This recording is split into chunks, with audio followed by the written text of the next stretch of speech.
All right, let's go back to Bob and see if he's got He's things gonna sorted out. mute everybody. Yep, let me mute him now. All right, now let's see if we can't do this a little better. Share the screen here. Oh, one thing he was talking about the segments, getting glue or not getting glue in here. If you do get glue in here in these holes, I use those dental little, I forgot what you call them, but the little dental brushes. It look like little bottle brushes, and dip them in water, and then you can run them back and forth in here to get the glue out if you get it in there. But again, this is what I want to do tonight. And again, it's not a whole lot to turn because all you're doing is knocking the edges down. So I don't really show a lot of turning. It's more the process of putting this thing together and making a bowl out of it. So let me get that started. Let me share the screen, and let's see here. Here we go. And they right in. Make a 3-layered segmented bowl with a floating bottom. There's a picture of it, the top, the bottom, the side. So let's get started.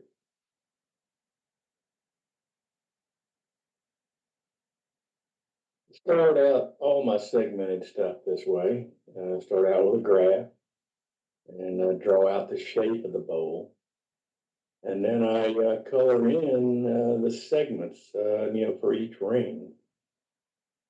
But in this diagram, you can see that I have the angles set. I actually go in and show how long each piece is going to be, the size of each piece. And I write that on here so I can take it out to the shop and use that as a cut list.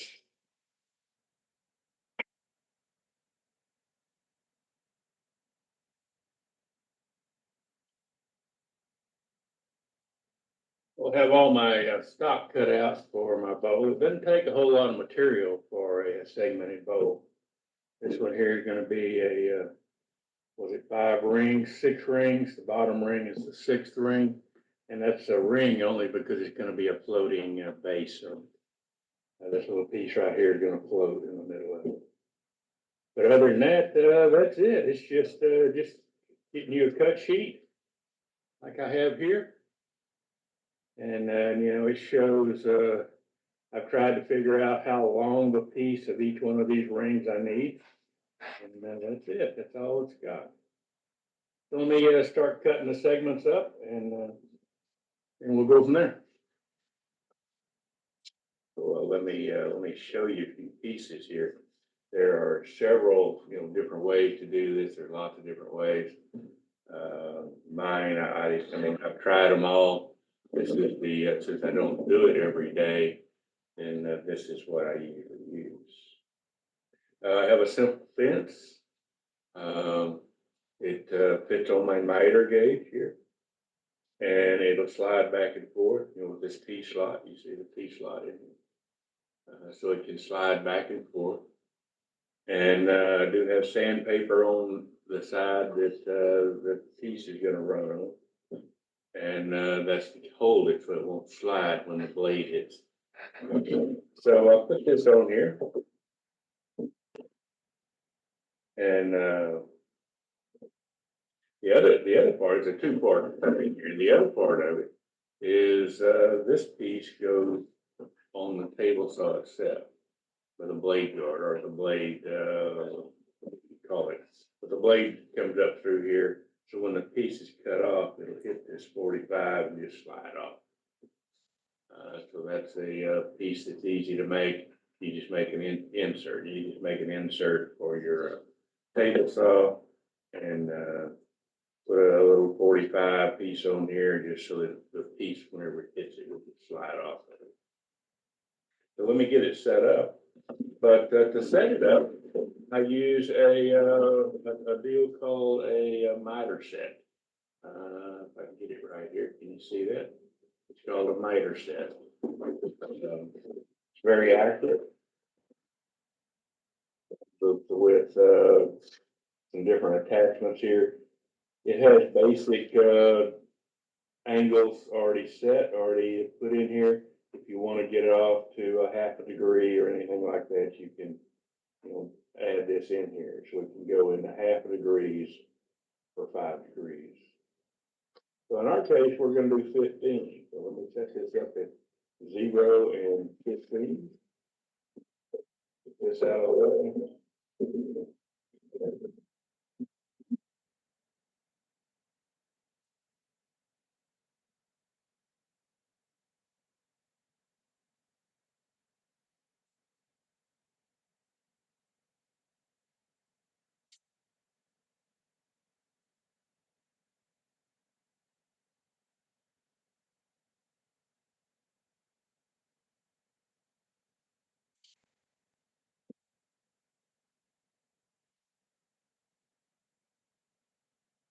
Okay, so I've got it.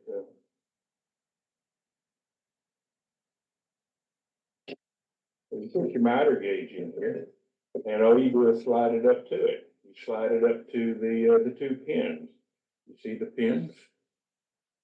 So it just slides up to the pins, and you lock it in, and it is set at 15 degrees. And like I said, it's very accurate as long as your saw blade is accurate to the channel that this thing rides in, then you'll have an accurate 15 degrees. So once I get it set, put some pins on here, and I'm ready to go.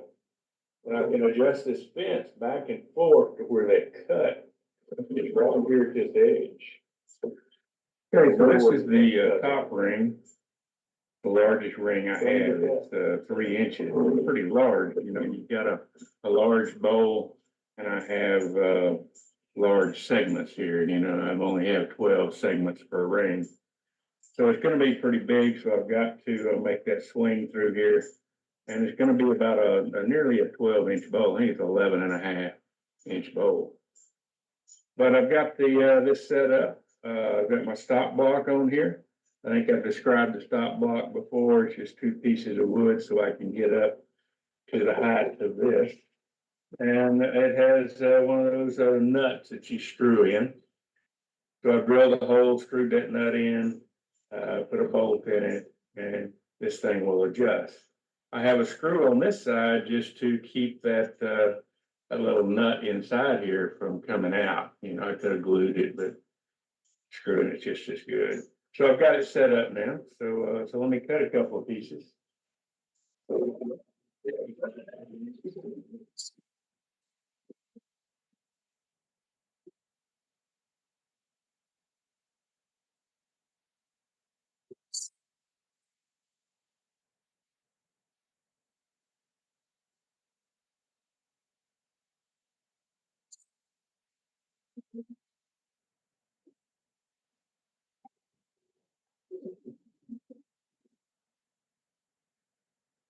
And I just keep going. I keep cutting them. I do mark the top, so I know which side was the top. Because when you come back and you glue them together, you want to alternate them, so that in case that blade is off a little bit, we've got some stuff under it. But in case that blade is off a little bit, it would compensate for the table. For the blade not being straight up. But that's it. Let me go ahead and cut all these out, and I'll show you how I glue them up. So I take each piece and knock the little fuzz off. Just put a piece of board with sandpaper on. Same one that I use to flatten the rings with. But works pretty good. So that's it. Just a couple of drags across here, and you get all the fuzz off. You just don't want the fuzz to get in the way of the glue joint. It doesn't have to be. Hopefully, it's already kind of sanded in. You don't have to worry about sanding. All you're trying to do is get the fuzz.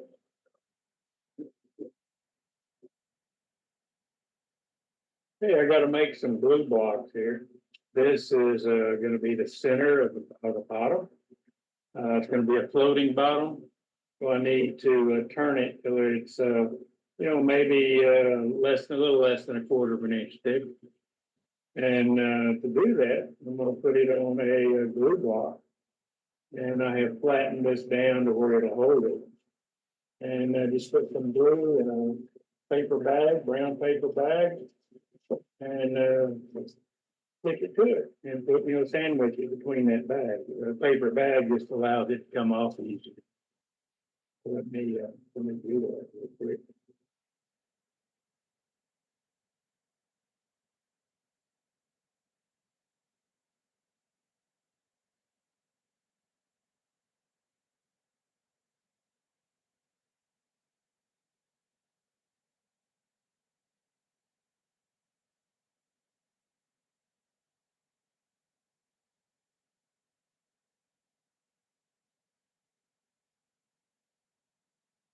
Let that set there a few minutes and then I'll cut that off and line it up on this other one. I've got it cut a little bigger than my 7 inches. I think I want it to be about 7. Uh, Anything over 6 inches for a bottom, that bottom's gonna shrink quite a bit. This direction, not with the grain, but the other way. And that's where it'll end up cracking if you don't have it floating. So that's what I'm trying to do. So just a minute and we'll try that one. All right, so I've got that side, the glue on it, setting up. And I just smeared some glue on this one, so I'll try to line it up in my 7 inches there. Spin it around a little bit and let that glue set. About like that right there.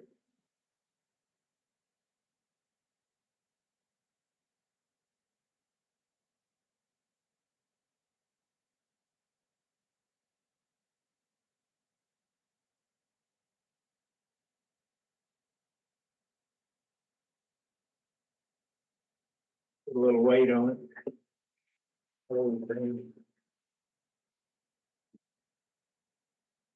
Then when I get ready, I can take it off. There's several ways to do that. I could have, instead of putting the paper between it, I could have put that blue tape over both sides, this side and the side of this. And then come back with hot melt glue and put it around it. And then when you pop it off, the glue just comes right. I mean, the paper tape, that blue tape just comes right off, and you don't have any of the glue sticking. But I'm gonna try this paper for this one.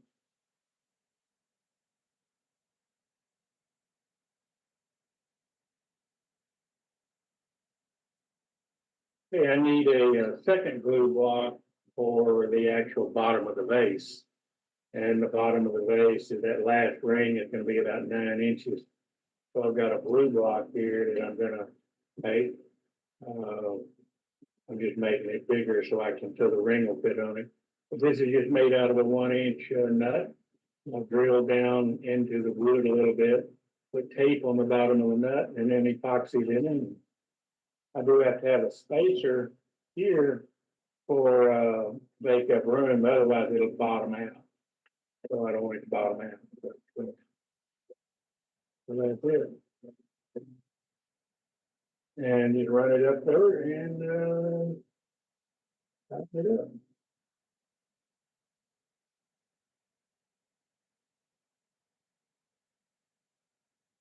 Just like that, let that set for a while, and then I'll have a glue block for the bottom of the mold.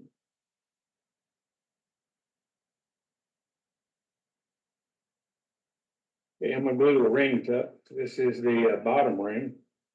It's gonna be split and have a floating bottom in it. But they're wide, so any little discrepancy I have in that angle really shows up. So I'm gonna put pins between these just to let it rock, and we're gonna glue 1/2 and then come back and sand it and make the other fit. Let me get this glued up.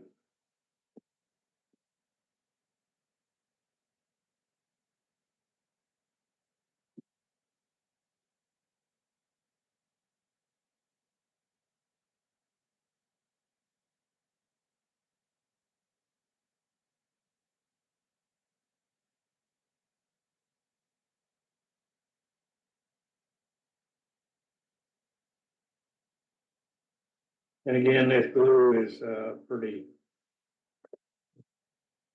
watered down because I want it to give it a few minutes before it actually sets. I want to be able to move it off. And what I'm worried about here is this outside edge. If I get it right, then everything else will follow in place.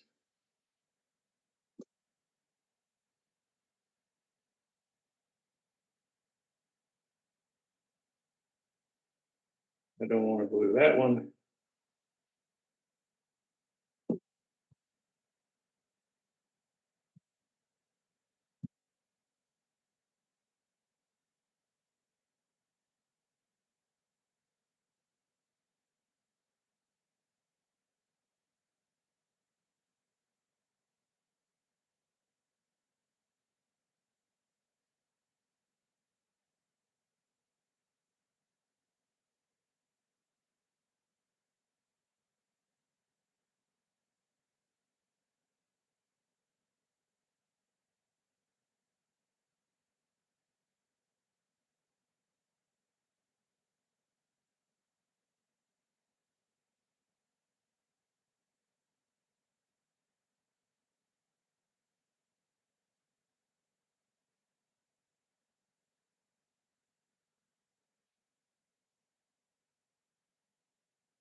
Okay, so I'm going to weight it down and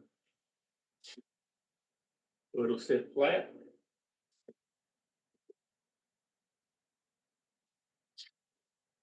Let that dry, and then we'll come back and sand those two ends and straighten it up.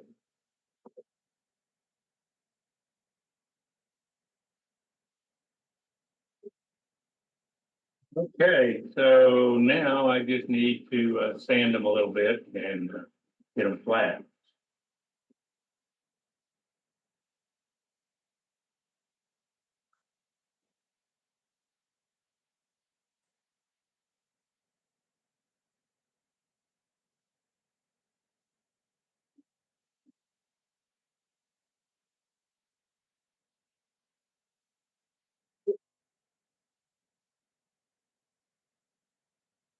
Okay.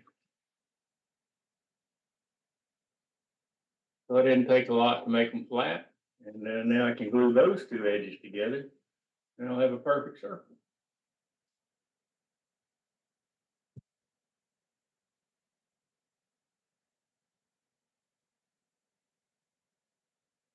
have all the free rings. I only have 3 rings that are true rings. And so I have them sanded on a drum sander. And you could just as easily have done this on flat. This is what I used for years before I made the drum sander. But it's a 12-inch platen, and you can hold them up here like by hand like this if there's big enough. Or if you think there's too much pressure where your hands are, put it in a long torque chuck or something, and hold it up against it. But all you do is hold it up against it and sand it till it's flat. So anyway, that's what I do. This is my drum sander I made.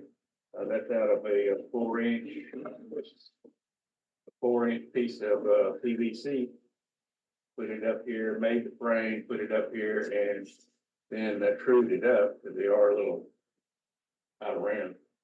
So I trued it up and put the grizzly sandpaper and Velcro on here. I haven't changed it. It's just been probably 6 years, and I haven't haven't had to change this at all. But I'm not doing panels. I'm just usually doing smaller pieces, but it's been flat for a long time. But it's something you can do on any lathe as long as you have room in here to move and flatten up and down around your stand. Anyway, let me. I do have other videos showing this, explaining more about it. Or if you have questions, you don't let me know. But that's just it on. If you don't want to buy it, that was my problem. That I don't like to buy anything if I can make it. So I made a drum sander.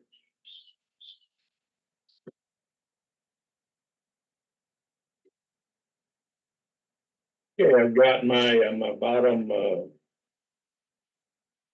ring glued up. Got it sandwiched with paper onto a flatten onto a glue block, and now she's going to let that dry so I can turn it.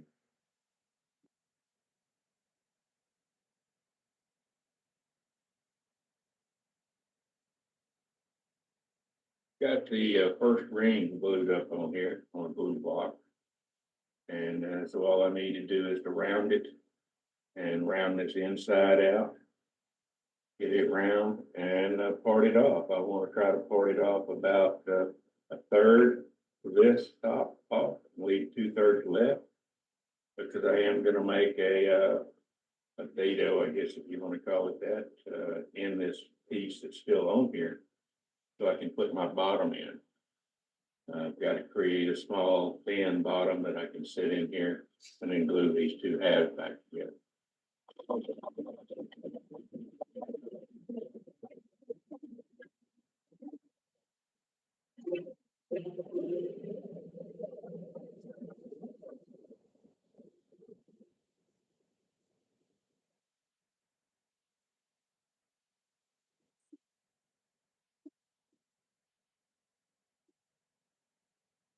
All I want to do right now is to kind of get it a little round. Still see a little bit here. So I do want to go a little deeper and just make it a little rounder. I want it as wide as I can get this.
Okay, so that looks good. Now I need to sand this smooth, make sure that this surface is flat.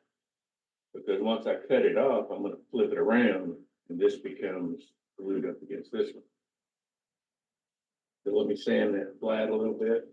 If we want to see it, so I am gonna mark it a little bit, just kind of put some chalk on here. Make sure I'm trying to get all the high spots.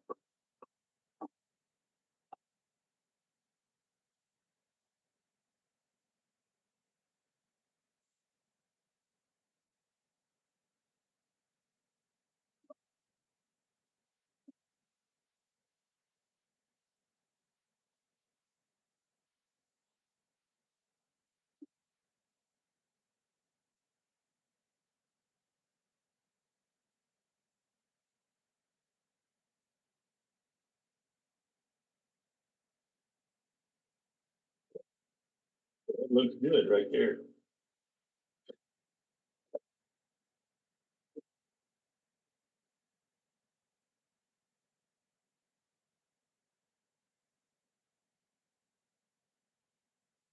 Try this. And again, I want it to be about 2/3.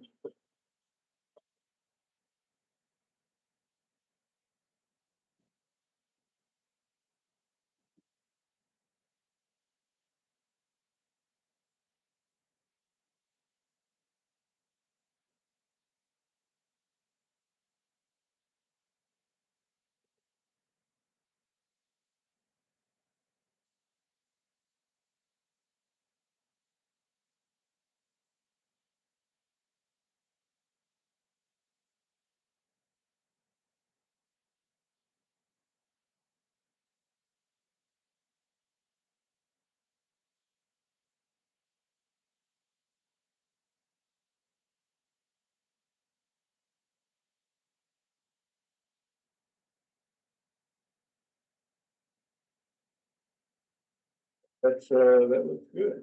Looks great. So while I have it here, I can go ahead and sand this side flat.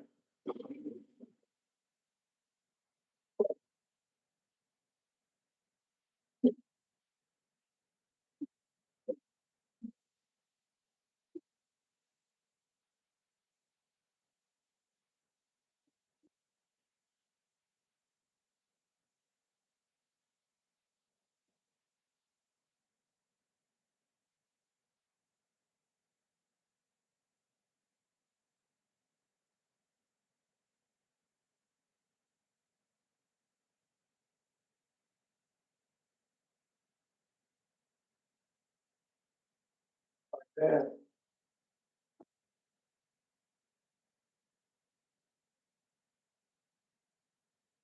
Have a lot of room to make in this bottom, so ring is not very thick.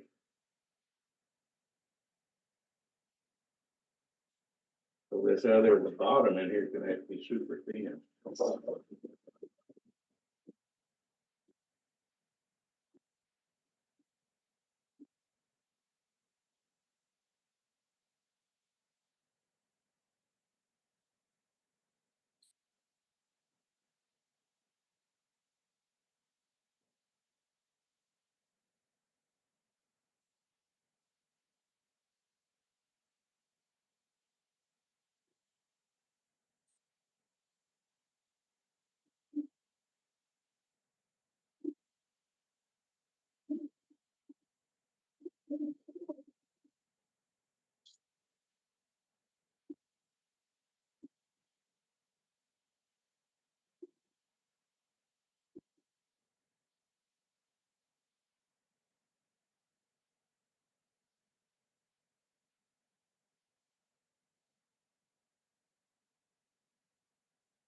Okay, so I got like a 3/16 inch ring in here.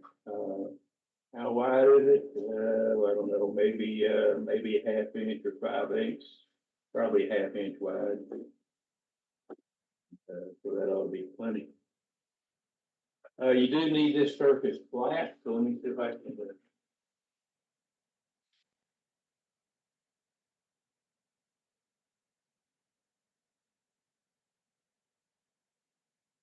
See, it's not.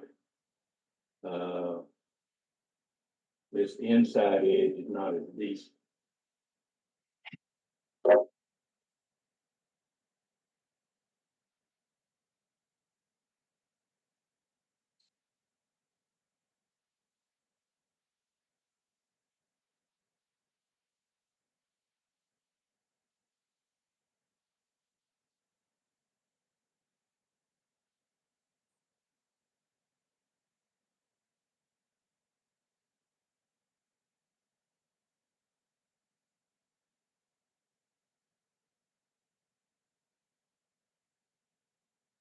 Okay, so now it looks better.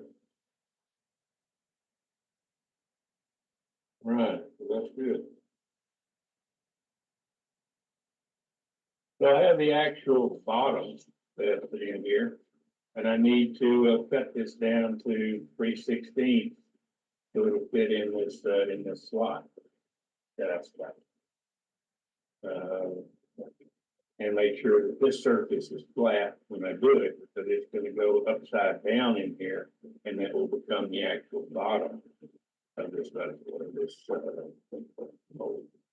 So I need to cut all this away and down to about 3/16.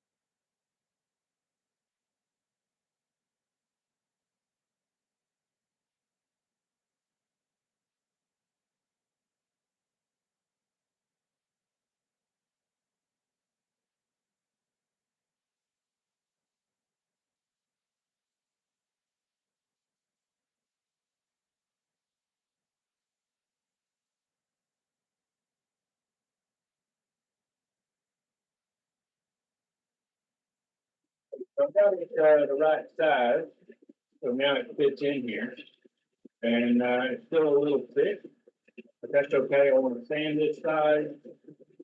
I want to glue it in here. You don't really glue it, you glue it in two spots. But anyway, I want to glue it in here, and then go ahead and sand the other side black. So it's a little thick, but it'll be fine. With me the same.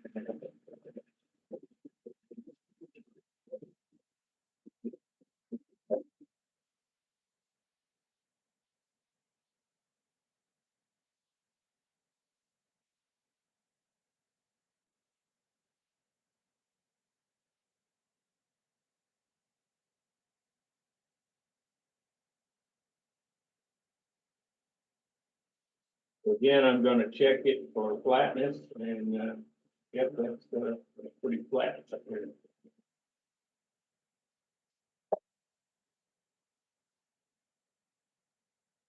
Kind of like I said, it's still too thick, but that's okay. I can come back and, straighten that up a little bit right now, but I went all the way through a while ago and pulled it edges. So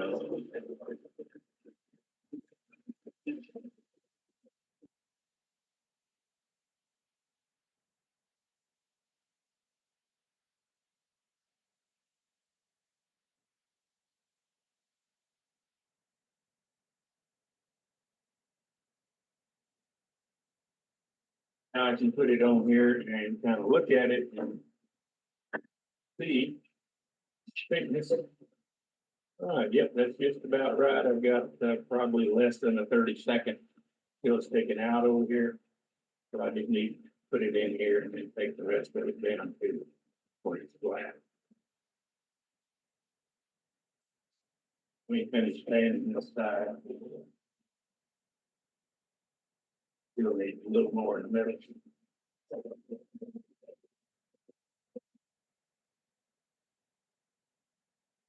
Okay, so now it's just popping it off the paper. So let me try to do that.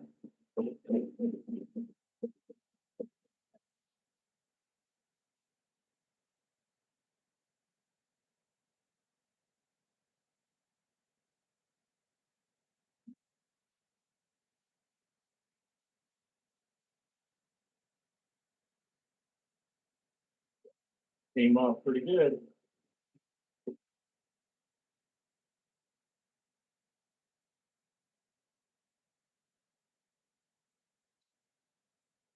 All right, I need to glue this in here, but I'm only gonna glue it at two spots. And they need to be in grain. This way it's gonna shrink more in this direction. So you glue it at the two spots or two halves here. So I want to, no glue on this, but I wanna go ahead and finish this. So I don't have any glue anywhere else. I just want to, finish this side right here. And this one, but, just here, not where the tape is. So let me put some CA glue on it and let it dry a little bit and we're gonna put it together.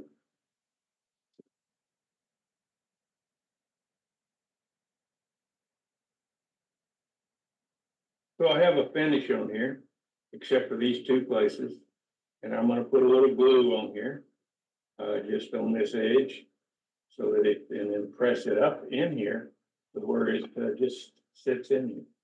Just like that, and then press it in and let that dry. And then when I come back, I wanna make light cuts and clean this inside out. This is gonna be the actual inside of the bottle. So let me put a little glue on it. Cause it glued a little runny. But, for this purpose, I think it'll be fine. I'm gonna take a lot of glue, just, you don't want a lot. You don't want a lot of squeeze out when you put it in here. Because you'll see it.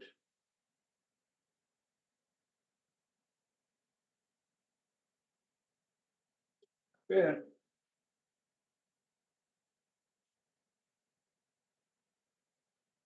Doesn't matter about the orientation here. You just want it,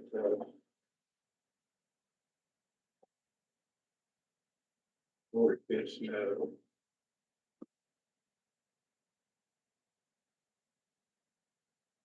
and leave a little gap all the way around it. And that's about what I got. All right, so let me let that set up. And then we'll come back and finish this surface and then glue the two halves together.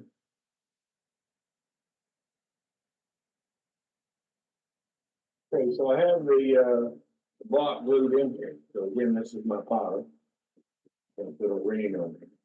So I've got to take this down to where it's flush all the way across here. The flat bottom. It's not very thick, so I really can't scoop it out. You see what I mean?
The center is still on.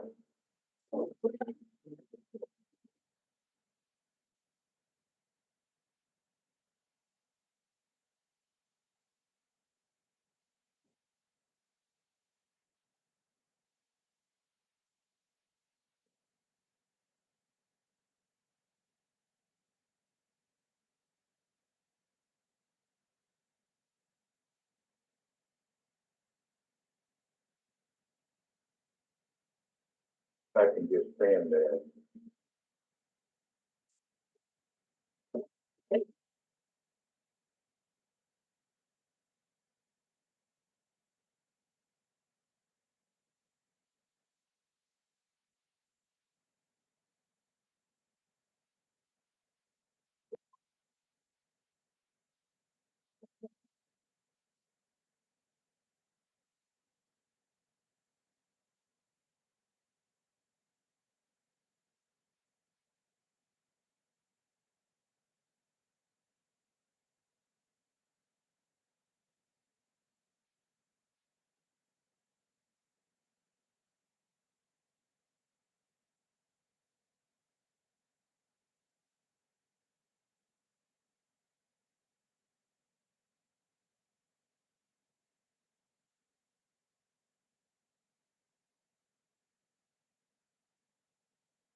Yeah, it's pretty good.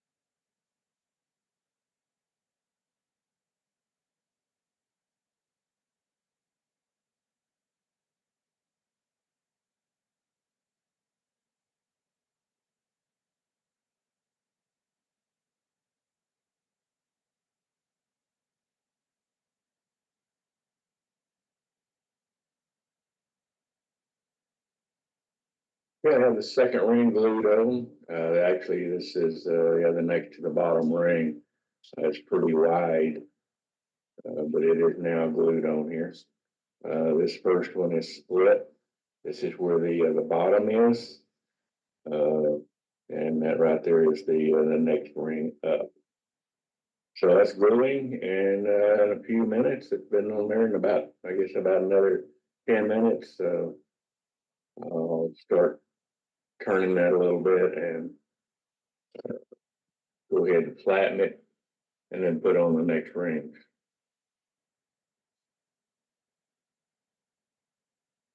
All right, so it's been about 15 minutes, and I want to just knock these edges off a little bit, just to kind of round it out where I can see where it is.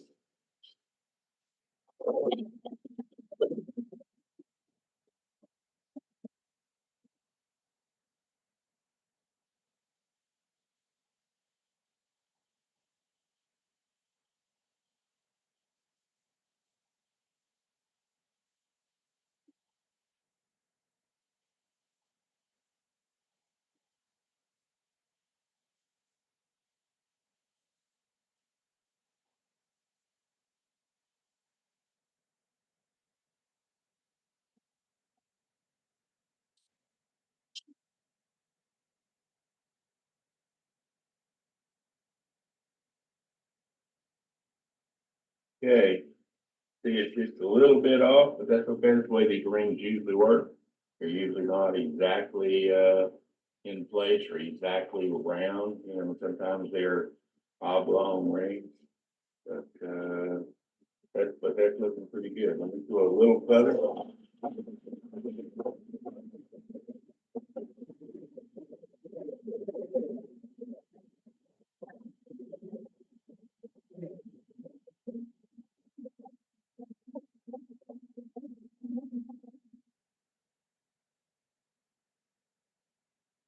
Okay, and like I said, all I really want to do is to establish where that round ring is. So when I come back and start putting the other sections on here, I can see that edge back here, see how much it overlaps. All right, so let me get this sanded and we'll go again. The next three rings are open segment rings, which means you have to index them. And there seems to always be lots of questions about an index ring. And so let me kind of explain in a minute. It's usually, it's a platen like this, just a platen, and somehow you put it on your lathe. Mine has a 5/8 inch shaft on the lathe, so that's what this goes in. This end over here would actually go in and hold another piece if I wanted to use it, but right now I'm not using it that way. I'm just using it as an index wheel. It's just going to turn the piece of wood and index it. Okay, so on this index wheel, it has 4 rings. As you can see here in the chart, they always give you a chart. These are the rings, A, B, C, and D. And in those rings, if you pick out the specific, like I want 12 segments, right? So I go down here where it says 12 on ring C, and it says to skip every 3 rings. So that's what I've done. I've taken painter's tape and cut it in little strips and marked out 12 segments. But as you can see, there are 3 dots in between each one. So I can get the number of segments or the number of spots around this ring. If I go to a different ring, I could have used the first ring out here, the very top ring, A. I could have used it. A has 60 holes in it, but I could have divided that up by 5, every 5th hole, and that was another 12. So I could have just as easily have used that very last row. I just didn't happen to do it. But anyway, that's an index ring. This one here came from FluteMasters.com. You can buy them at chefware.com. You can buy them, lots of different places. I like the ones that are flexible. I do have a larger one at 192, I believe, and it's made out of aluminum, so it's not real flexible. I like the flexible ones because I can just push it back and go to the next hole. It has a little pin. Do I have it? No, I don't have that here, but there's a little pin that actually holds this in that spot every time. So you would turn it to the different pin every time. When I do, all I'm going to do is just to flex this back a little bit so I can grab another hole. So that's the index wheel. Let me show you the platform that I use for the open segments. This is on Earl's small segment shop. It's not exactly this design. This was my design. He has a platform that he uses, and chefware.com sells his design. It's with Earl's small segment shop.com. .com, but it's also Earl's small segment shop on YouTube. But anyway, I made mine out of a $5, whatever you call this thing, a ruler, where something that you buy at Walmart. This is where I got mine. It's about $4.95. But the main thing about it is that it holds the piece. You hold it like this, and I can adjust this back and forth to like a 5-inch ring, a 5-inch in radius ring. My piece goes up against this. So every time my piece is going to go up against this and fit on the wood and glue on the wood. So that's it. There's nothing special about it. I just happen to be able to weld it on here. Like I said, his is made out of wood. You could make one out of wood easily. It doesn't have to be this. The main thing is that your ruler has to be at the center of this rod that I have. This is held by a Jacobs chuck on mine. I mean, you could do something else, but in my operation here, I just use a Jacobs chuck to hold this. So the center of it is where you want the center of your ruler to go to. So when it's 5 inches, it's 5 inches to the center. And that's it. So let me put it together and show you how to start this.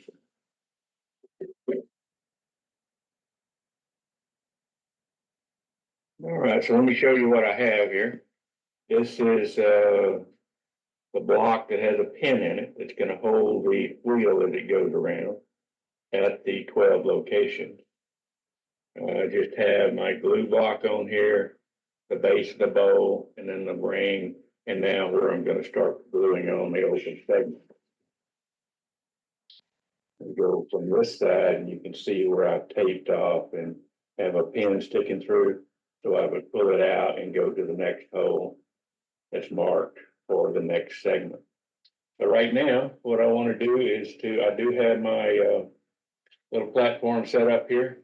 I'm holding it with my tool rest, a Jacob's chuck, and then you can move this back and forth to get the distance that you want.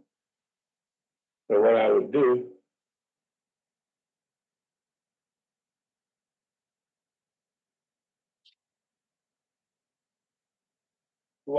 is I adjust this to the distance this next ring is supposed to be, which means a quarter of an inch overlap over this one. So I put this up here, I put the angle on here, put it up here, and I hold it right there. And I would unpin it and go to the next one and hold it. And that's pretty much it. Okay, it's pretty simple. All you do is you put a little glue on here. Doesn't take much. It's thick and quick is pretty thick. And you put it up there and hold it. You only have to hold this thing like 2 or 3 seconds. It doesn't take long. Just need to make sure that it is, this part is always flat.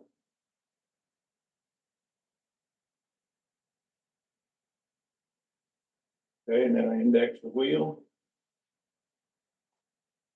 to the next one.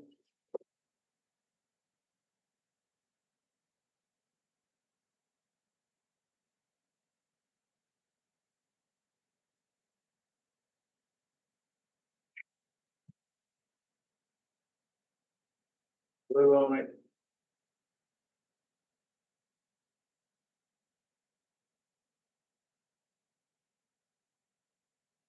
Hold it.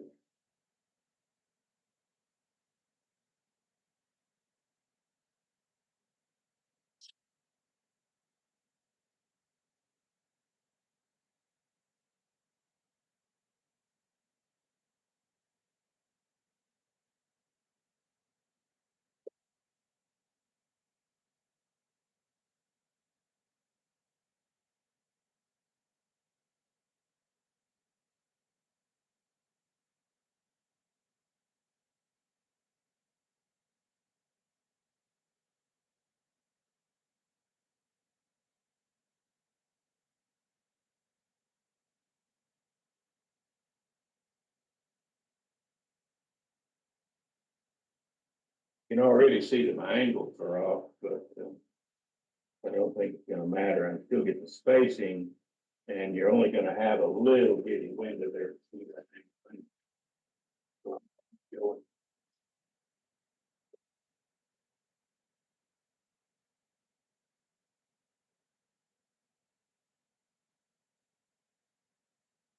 Now I just want to sand this.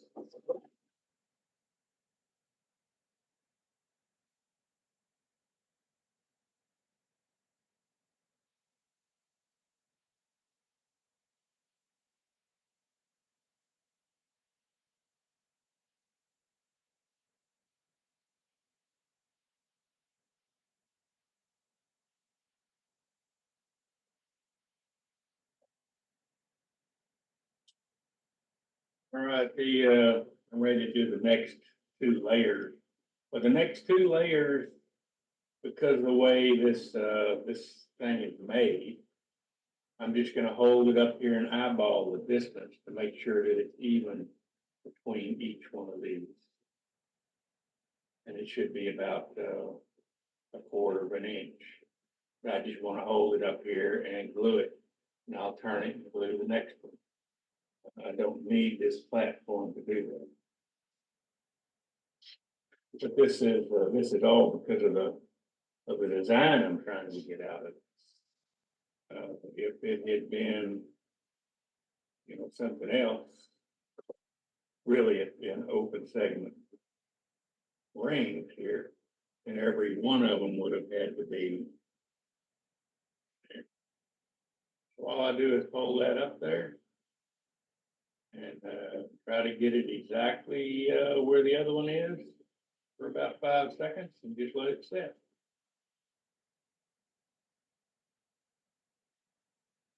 A little squeeze out of the blue, but not much.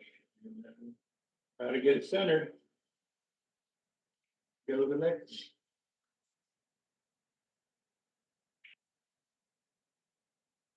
Doesn't take a whole lot of glue.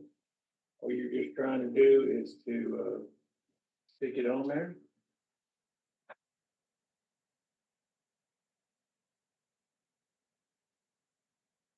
So you just eyeball it and get it the right distance apart. Go to the next. Once you hold it there for a few seconds, it's not going to move.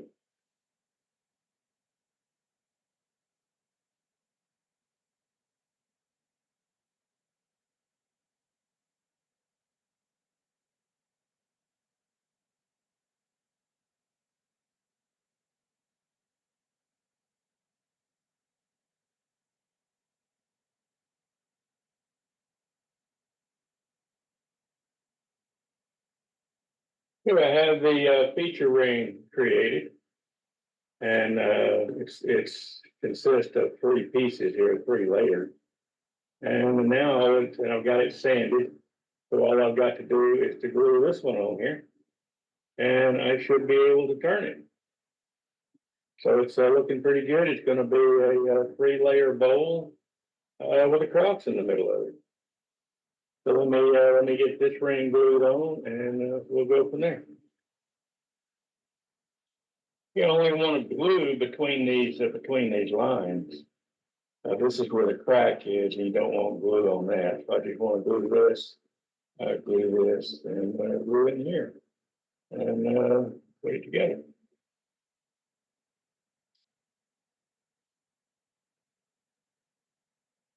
So now it's just a matter of rounding it out. So first you start off knocking these corners off.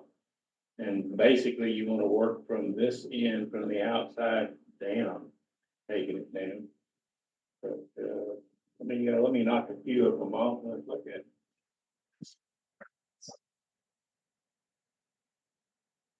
All right, I have the inside turned too. I turned the outside first, got the shape that I wanted, and got it down just where I wanted it.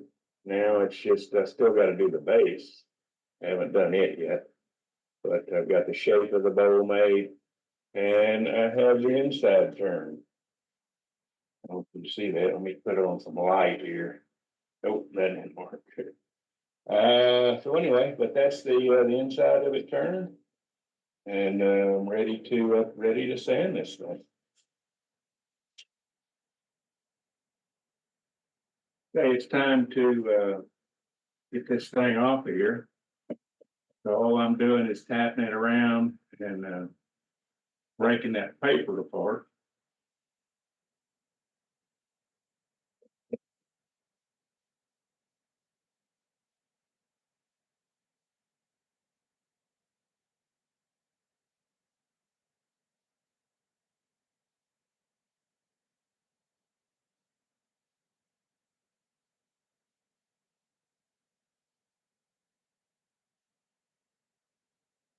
Good.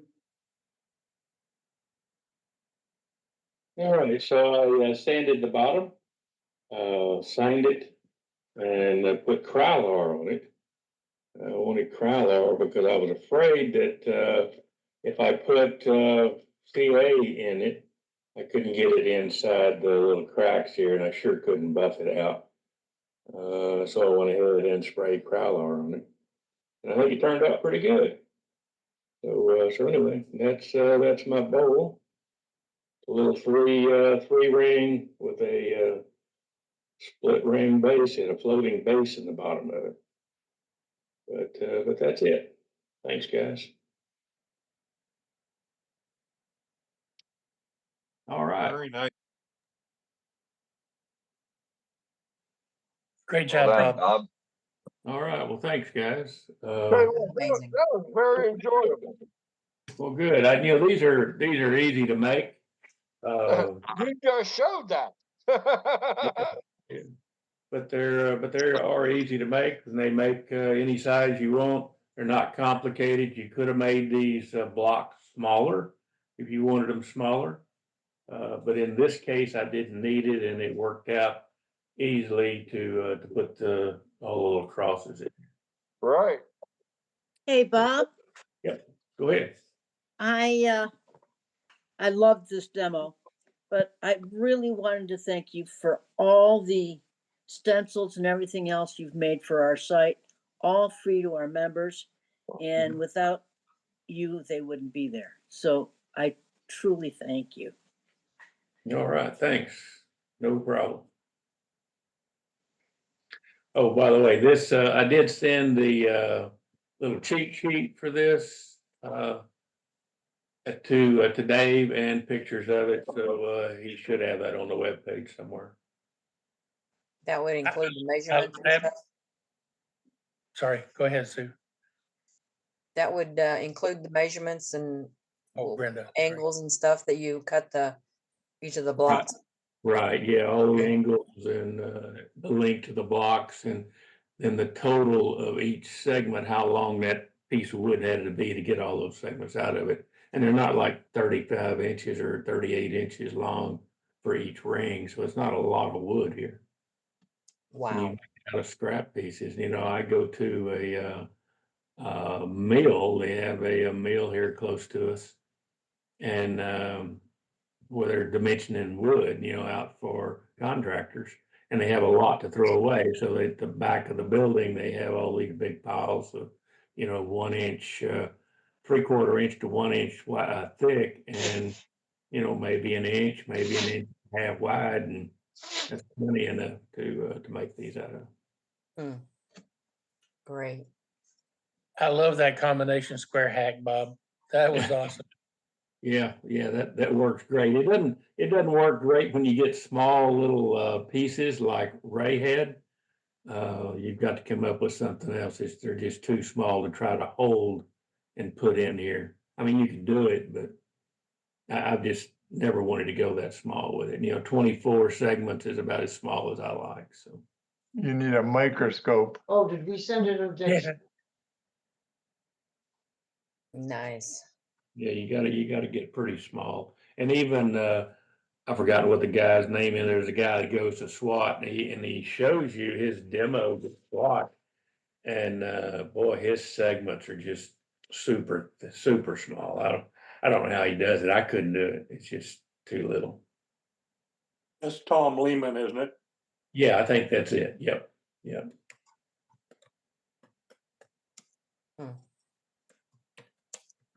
I do use his design. In fact, the one I showed tonight was one of Tom Lehman's designs. Yeah, they're real pretty designs. They're just little bitty pieces, and man, some of his are a whole lot smaller than Ray's. It's just unreal how small he gets them. He goes 90, 92 per ring, something like that on some of that stuff.